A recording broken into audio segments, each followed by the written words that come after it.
Hi, my pre-med students. I noticed during our last session that nobody seemed to know what an anticholinergic was, which kind of makes sense because you learn pharmacology in medical school. But I want you all to be ahead of the game. So for our next session, we will be doing pharmacology. Just think how impressive you will be if you're able to discuss the fact that you've already had some training in pharmacology. I think you'll be very impressive indeed. Okay, so my favorite book from medical school for pharmacology was this, Clinical Pharmacology Made Ridiculously Simple. So what I'm going to do is go through some of the general categories here. And so whenever we have our next meeting, I want participation. Yes. I'm actually going to divide you guys into teams. I won't tell you who's on what team. It'll be a surprise. But it will be obvious to me, and based on who wins, what team wins the game, who has been paying the most attention to this video and subsequently following up with the assignments. So, okay.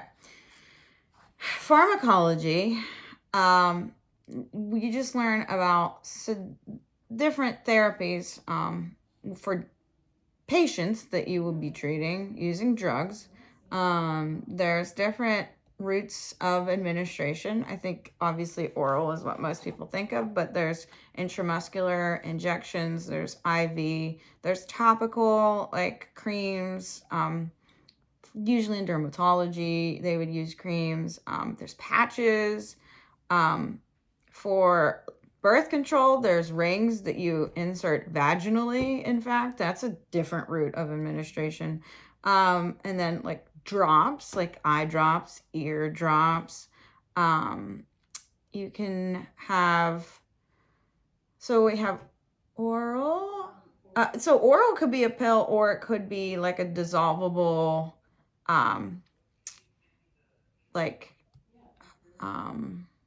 a dissolvable type of little film, or it could be sublingual, like you put it under the tongue.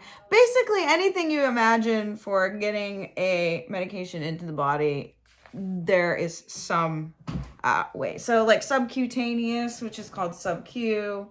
So you guys are going to have to get the lingo down. That way you sound even more like you know what you're talking about whenever you're like, hey, I had some background in pharmacology. So IV is intravenous, IM is intramuscular, sub-Q is subcutaneous. Okay, now you got the lingo. Sublingual, rectal, like we were talking about with the poisons, we were surprised that some poisons are inhaled inhalation. Like think about albuterol and that sort of thing. Topical, we talked about transdermal patches. Clonidine is a blood pressure medication, but I prescribe it for ADHD. That can be in a patch. And then there's the scopolamine patches. So there's definitely different examples for transdermal too. So it's important to know the doses. I will not torture everybody and make you guys know like what dose, what medications they come in, because honestly, you could just use Hippocrates. And whenever you use the EMR, which is the electronic medical record system for whatever hospital you'll be working out, when you are a doctor and you are able to prescribe, you type in the name of the medication and it will show you what dosages that it most commonly comes in. So I will not make you guys memorize the dosages of these medications. So pharmacokinetics, drug absorption, how it's distributed throughout the body and comes into contact with different membranes, and how it passes through some membranes and not others. And then let's see, metabolism. So it will be important for you guys to know how drugs are metabolized. So I think most people, even with no medical background, know that the liver metabolizes alcohol. So there's different liver enzymes that break down different medications. CYP3A4 is just an example of one. Let's see. Then I don't want to get too in depth. I just want to say glomerular filtration. I just wanted to say that. Now, we're going to just go into different groupings. So we have peripheral nervous system drugs, okay? And then you have sympathetic, parasympathetic, and somatic motor. Let's just get some examples of things that are direct sympathomimetics, which have like vascular effects. So they make the your vasculature diameter smaller. So epinephrine. So I'm only going to name the ones that I feel like are common, like in movies and commonly known to non-medical people, so that things sound familiar. I feel like everybody knows epinephrine. You might know it better by the British term for it, which is adrenaline. And then dopamine is another one. Let's see. Well, I'll try to pick out some easier ones because I feel like this particular category are probably things that you guys have never heard of.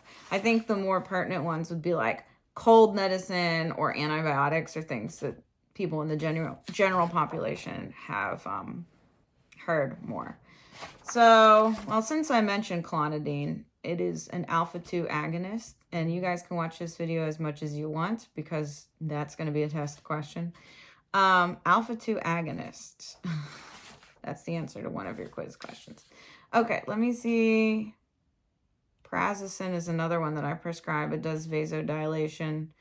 It's an adrenergic antagonist. Propranolol is another one. So these are like heart medications, but I use them in psychiatry. Propranolol can actually decrease your appearance of anxiety for public speaking. It's a beta blocker. I won't go in. These are pretty beyond the scope of what you guys need to know. Well, here's one that people know. Nicotine. So nicotine is a cholinergic agonist. And I'm actually going to mark the ones that I talked about so that when I talk about them again, I know what you guys are expected to know. Like I didn't mention anything about methyl dopa, so I won't circle that. Okay, so I talked about clonidine as a adrenergic nerve blocker, okay? Which other ones did I talk about? They get easier than this, I swear. This is just the beginning. I'm saying prazosin and propranolol because those are things I prescribed, and clonidine is also a medication I prescribe. So I'm going to try to talk about medications that I prescribe and also medications that you yourself should be familiar with just from living life and having normal ailments. Nicotine. Hopefully none of you have had nicotine. So nicotine is the cholinergic agonist. Okay. All right. I just want to say physostigmine. We won't discuss. Okay. I talked about scopolamine for the patch. Scopolamine is a muscarnergic agonist or antagonist. So antagonist. So antagonist. That means it goes against muscarinic. So you're gonna look up all these things and see what they do. I think that if you've ever been on a boat, you may have familiarized yourself with scopolamine. Okay.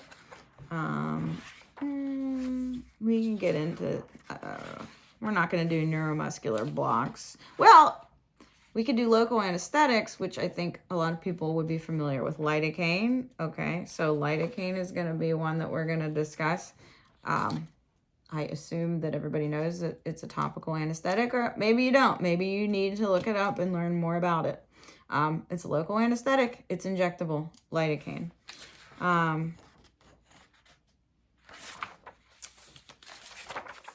All right. Oh, antidepressants. So in general, people are familiar with these, and I obviously prescribe them all day, every day. So we have different classes. So tricyclic antidepressants. I do not prescribe those often because they have horrible side effects. There are limited cases where I would and have, but they're not my go-tos. So we won't get into that. And then we have MAOIs, same thing. I just don't get into that unless I have a very specific reason. We'll do SSRIs, which are the selective serotonin reuptake inhibitors. I feel that most people are familiar with these, so this should be a little easier. We have Prozac, Zoloft. Well, okay, when you're in medical school, they teach you the generic, so maybe I'll stick with generic. But then when you get out in the real world, you talk about the name brand. But for learning purposes, let me rephrase. Fluoxetine, sertraline. We'll do paroxetine, citalopram. Those are the biggies. And then we'll throw in an off category that's not an SSRI, but it works on 3 neurotransmitters, dopamine, norepinephrine, and serotonin, and that is Wellbutrin. So we'll do that. So we'll do fluoxetine, sertraline, paroxetine, citalopram, and bupropion. Okay. And then we'll just briefly get into some ADHD medications, which are psychomotor stimulants. So we have Adderall, which is D-amphetamine. So we'll be discussing that. So you guys should look into that one, a psychomotor stimulant used for ADHD. And then we have the methylphenidates. So you probably already wrote about some of this stuff for your ADHD assignment. So this category of medications should come easily to you. So the Adderalls, which is the D-amphetamine, and the methylphenidates, which are Ritalin. Okay. And then there's something called a methylated xanthine, and that is caffeine, and people are familiar with caffeine, so I think that will be an easy one for you guys, for us to discuss. Caffeine blocks adenosine receptors. I expect everybody to look into caffeine and how it works, because that's like one of the most common drugs that everybody takes. I don't even think I've had any caffeine today. Speaking of caffeine, I'm going to go have some after this. So we won't do like theophylline, and we'll just do the ones that you've heard of before. Antipsychotics, those are fun. Let me pick like a good one. There's so many good ones. All right, so Haldol, that'll be one. Now, you should, when you're listening to this, and don't hesitate to go back, you're going to want to put the category. So, for example, for what I'm talking about now, you'll put antipsychotic, and then you'll list the example that I gave, which is Haldol, which, let me use the generics, haloperidol, okay? I've not used that in outpatient practice, but I use it like constantly in inpatient psychiatry. In outpatient practice, the antipsychotic that I use most often is Zyprexa.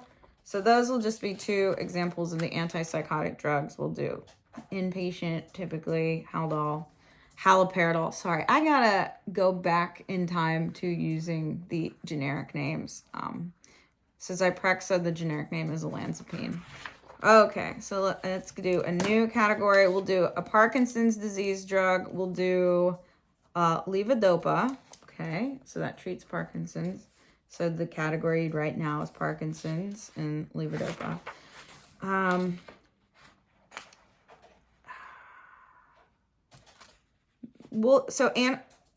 Opioid analgesics. We talked about analgesics last time. If you recall, they're painkillers. Very common one, morphine. So we'll talk about morphine during the next. So you'll write a new category, opioid analgesics, which means that they're painkillers. Morphine, pretty hardcore.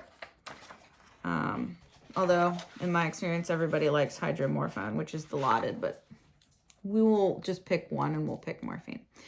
Oh man. Now, you guys all seemed very innocent and you were not familiar with the nefarious ways of the world, such as the whippets and the huffing and the robo-tripping. But like I'm telling you, when you become a physician, the opioid epidemic and drug abuse is just so rampant that you're going to come across it. So you just have to know these things. Okay. So codeine is an opioid analgesic and antagonist. And let's do that one because If you guys listen to rap songs, that's purple drink, that's promethazine and codeine, and that's that lean, okay? So people abuse it. So we'll talk about codeine.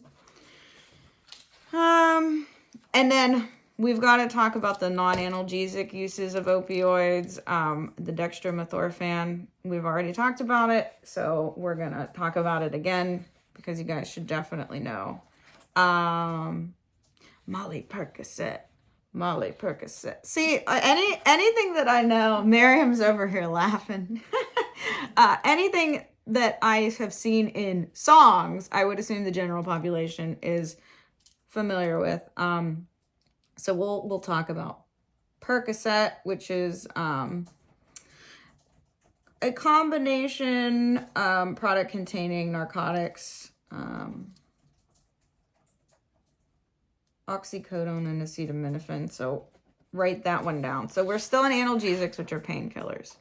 Okay, now we're moving to anti-anxiety medications. Again, I prescribe these quite frequently. Let me pick ones that I have heard people rap about. That way I'm assuming, well, you guys, you're all so innocent. No, I don't know. It's when I was asking you about like the whippets and stuff, nobody knew. But again, when you become a doctor, it's an unfortunate reality, the drug abuse. So we'll talk about, the most abused one I'm going to say is Xanax. So that's alprazolam. And that is a benzodiazepine, and its function is to reduce anxiety. So you're taking notes right now. You write anti-anxiety, and then a subcategory of some anti-anxiety meds is benzodiazepines, and then you write alprazolam, which is also Xanax. Okay. So we'll pick just one or two anticonvulsants. So convulsing is seizures, so these are seizure medication. We'll do phenytoin, which is also called Dilantin. That's an anti-seizure. And then this one I prescribe. Actually, I only prescribe it to men because it's not very good if you ever become pregnant. But Depakote, which is valproic acid, we'll talk about that. And then we'll also talk about topiramate, which is Topamax. So these are some seizure medications that I feel most people are a little familiar with. And then we'll talk about ketamine, which is a pain medication, but it does so many other things. Other than that, I have several videos about ketamine. So I'm going to ask you to go watch those because we're definitely going to talk about ketamine because it does a lot of stuff. Okay, I don't know how much cardiovascular drugs. I don't want to overwhelm you guys with too much stuff. Let's see, a cardiovascular drug. We'll talk about a diuretic, which makes you pee a lot. We'll talk about furosemide, which is also called Lasix, makes you pee a lot. It lowers your blood pressure, so it's an antihypertensive. And then, spironolactone. I think that's important because I have a lot of young women on it for acne, but it is actually a diuretic. And again, we're getting to clonidine. So you'll notice that some of these are in multiple categories because clonidine, it reduces hypertension, but it's also used in psychiatry for a whole bunch of different things like ADHD and sleep and all sorts of stuff. Oh, this is so fun. Angiotensin 2 antagonists. Oh, those are the days. Let's see. What's a good blood pressure medication for you guys to learn?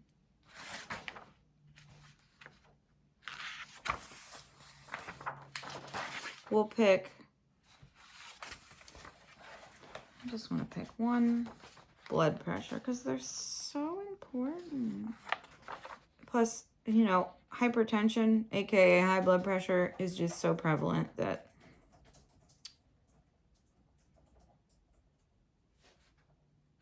I think that it would be very good for you guys to learn.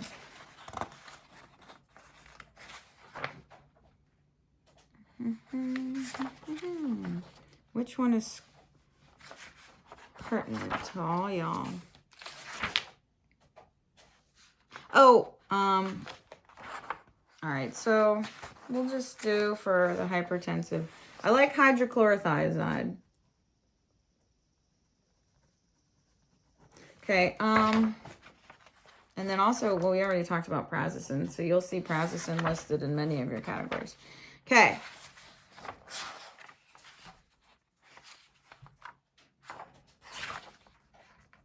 We already talked about digoxin. I told you that that's a poisonous plant, the foxglove, but it's also used in heart failure. So, right category of heart failure medications, digoxin, okay?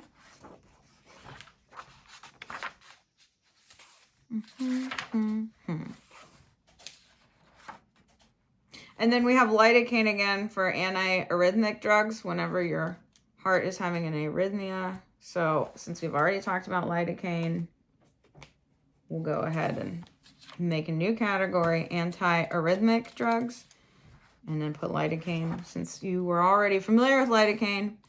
And then look at this, propranolol. See, there's a pattern here. Also an antiarrhythmic drug, but we've already talked about it before, but we'll do it again. Lots of propranolol. All right. And then cholesterol medication. That's pretty pertinent. Let me pick. The statins are very common. So we'll just, any of the statin, lovastatin, pravastatin, just learn about statins for lowering cholesterol. Okay. And then we have antiplatelet and thrombolytic agents. So aspirin and ibuprofen, everybody knows that. We'll do that.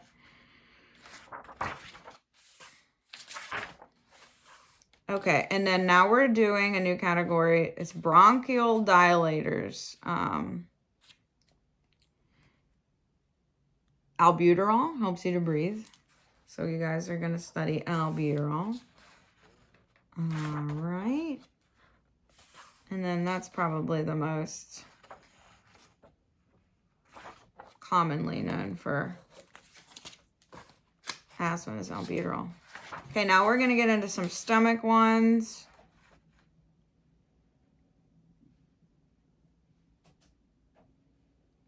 Okay, so if you have a lot of stomach acid, Zantac. So Zantac and Pepsid, those are pretty common. That reduces stomach acid. You guys can study up on that. And then the prescription medications for this would be the omeprazole for lowering stomach acid, okay? Omeprazole. And then if you have diarrhea, we'll do Imodium. So somebody can tell me about Imodium. And remember, I'm dividing you guys up into different groups. And it's going to be a competition. And then let's see what other stomach things people are familiar with. Lactulose. That was always a fun one. That is a laxative. A laxative makes you go, go, go. So you'll do a new category, put laxative. And then the example that we'll be using today is lactulose. Okay, anti-infective agents. So now we're getting into some stuff that you guys may be pretty familiar with. Bactericidal drugs that work at the cell wall. We'll do bacitracin. That's pretty common. So the heading would be bacterial drugs that work at the cell wall. Bacitracin. And then we'll talk about penicillin.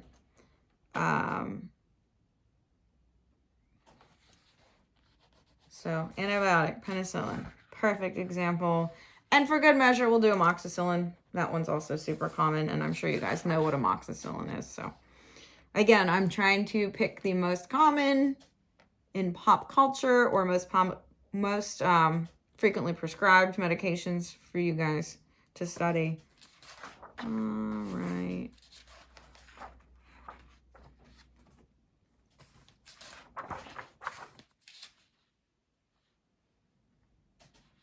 I love the anti-tuberculosis drugs, but I don't know. You guys aren't going to be familiar. All right. Okay, so we'll do one I'll pick one antifungal. So the heading is going to be antifungal. And the one I'm picking is ketoconazole because it has so many interactions. I always have to check and make sure that if my patients are on ketoconazole, there's a lot to deal with ketoconazole. Okay, the chemotherapy drugs, I'll just pick one chemotherapy. So that's for cancer. I'll just pick one. Dactinomycin. That is the one. It's an antibiotic and anti-cancer drug. And so that'll be the example for that. Okay. Ooh. Let me do one more anti-cancer drug. This is a hormonal one. So we'll do tamoxifen, which is estrogen receptor antagonist. So your heading will be hormonal anti-cancer agent. And then you put tamoxifen, and then you'll look into tamoxifen. Okay, so we have anti-inflammatory.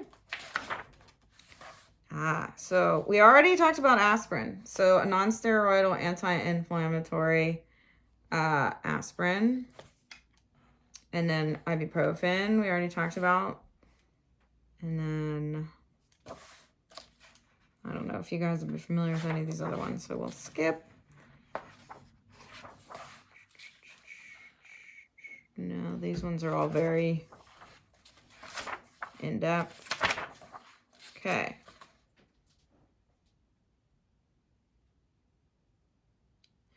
Okay, so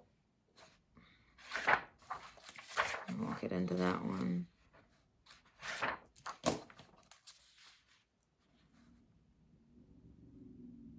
Cortisone derivative, prednisone, I feel like is very common. People know prednisone.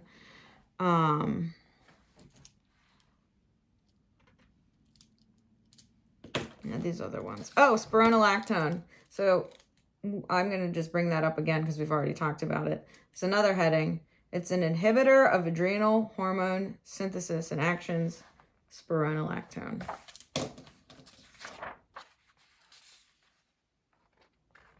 Okay. Okay, we already talked about propranolol, so I'll bring it back up again. It's a drug that relieves symptoms of hyperthyroidism. So you're making a heading. Relieves symptoms of hyperthyroidism, propranolol. And then levothyroxine is the drug that's used to treat hypothyroidism.